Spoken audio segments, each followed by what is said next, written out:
each and every one of you for coming to Brother Allen's going away, if you will. We're so thankful that you're here. God bless you for coming. I have a few thoughts from some of the family members I'd like to express and a couple of my own.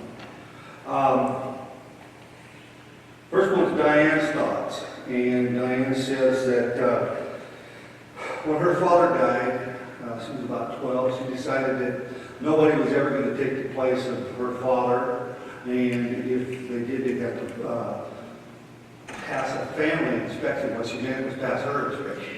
And she felt that way for a long, long time, and then finally Alan stepped on the scene, and she realized that, yeah, he could have Mom, it'd be fine. And so he married her, and she was very happy about that, somebody she could call Dad again. And he was a godly man. Says simply praying over the food brought in the presence of the Lord, and did.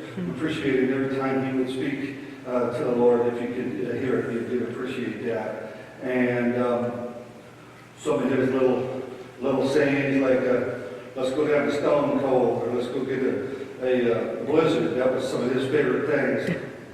And Diane says, Alan, you made my mother laugh again. You and Mom were examples of how to love and respect. You know, not to sweat the small stuff. This problem you're having, it won't matter in 100 years from now. That sounded like Alan, really.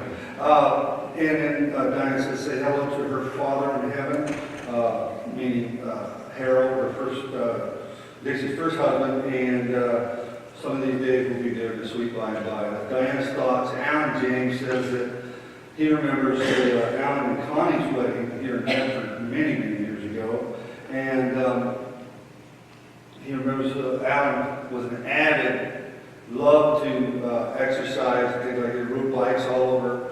A little story on that later, but he remembers him riding with his nephew here in town. Let's see. Alan remembers him playing racquetball. And Alan wasn't super fast. Mandy wasn't super fast, but he does remember that he always hit the ball in the right spot, and he was really good. And you also said, didn't you, that you were hoping you'd be in as good a shape when you were his age as he was? How's that working out?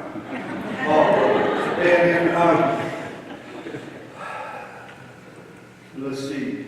And then Alan is the one that suggested that you go after Diane way back in the day. So we'll keep him around. We like him for all those things. And then Alan just remembers a lot of good, fun family times and entertainment. Jake and Austin were talking about some of the things they enjoyed. Of course, the blizzards is something we always enjoy doing. And Jake remembers taking some Monopoly lessons from me when he was a kid. He would just pummel Jake. Jake would just kick him off. But it was kind of funny to watch, and Jake's learned some stuff from that. So we appreciate Grandpa Alan in many ways. If you don't know, I think almost everyone of you do, he is my father-in-law. The funny thing about that was I was never sure what to call him. Wasn't sure if to call him Dad, Father, Brother Alan, Grandpa. So I did what I would usually do, and I just called him old timer or young fella. And he asked me, why do you call me old timer? I said, well, because you're this voice of grace and wisdom, and I kind of built it up because I don't know really what to tell him. But he was just kind of a jovial guy, and I'm glad that he was a laid-back personality. The first encounter I had with him was back in 1993. We borrowed his car. We and Doug and I, we flew back to St. Louis to go to Midwest camp. And we borrowed a car of his. We drove it from St. Louis down to the Midwest camp. Something happened to it on the way, and I think it was Doug was driving. Well, no, I'm actually not sure who was driving, but the transmission went down. Now, didn't know him hardly at all. I got to explain to him how the transmission went out in the car that me and Doug were driving. He took it real well. So well that he finally married my mother-in-law. I was really thankful for him. That might have been a deal breaker, but he was fine. He was good, don't worry about it. And of course, Alan, he went and got a used transmission out of the junkyard and had somebody put it in. You know, he had always had a deal going like that. And so I appreciated the fact that he was a godly man. He loved the Lord. And when he came into the family, he had some sayings that just become legend.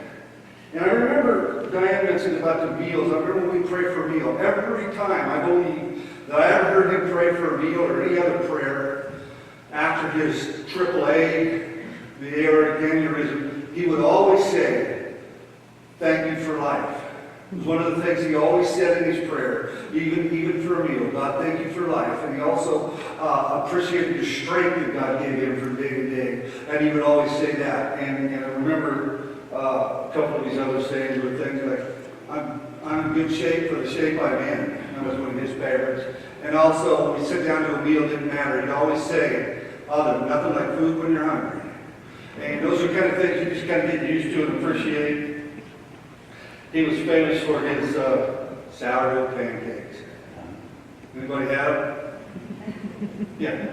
And he was proud to tell you who ate, 30 or 40 or whatever. And I was very careful not to get in that list. Well, whatever. But he was just an entertainer. He loved life.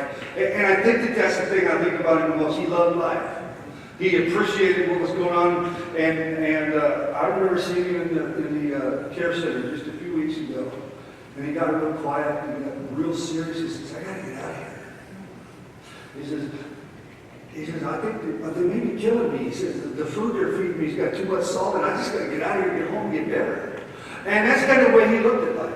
He looked at it as this isn't over. I'm going to find a way through this, and I'm going to find a way to the next step. And he was even indicated to Diane that he was not planning on going anywhere. He knew where he was going if he did, but he was planning on living. And I appreciated that attitude, and I appreciated his tenacity. And I remember him telling me this the other day. He said, I was riding, he just loved to ride bikes and things like that. He was riding his bike in Minneapolis. And he was probably about 80, 81, something like that. He was riding around there. He said, some old people passed me. And he says, I was just riding my bike and I just could not let him. He said, pass me. He says, this Matthew's going to let people pass him. And so he just started pedaling as hard as he could. He said, I never did catch him. And I said, give it up. I mean, really, you don't have to beat everybody. He says, I know. He was just like that. He just loved things. He wanted to be part of life. He was bigger than life, and he was such a humble man, such a wonderful example. If you wonder how to live, just look at his life. Pattern yourself like that, and you'll appreciate it. I'm so thankful that I had a chance to be able to call him dad, friend, all of those things. But I'm so thankful that I now can call him saved and on the other side. I'm so thankful that you are all here today, and let's continue in this service. Thank you.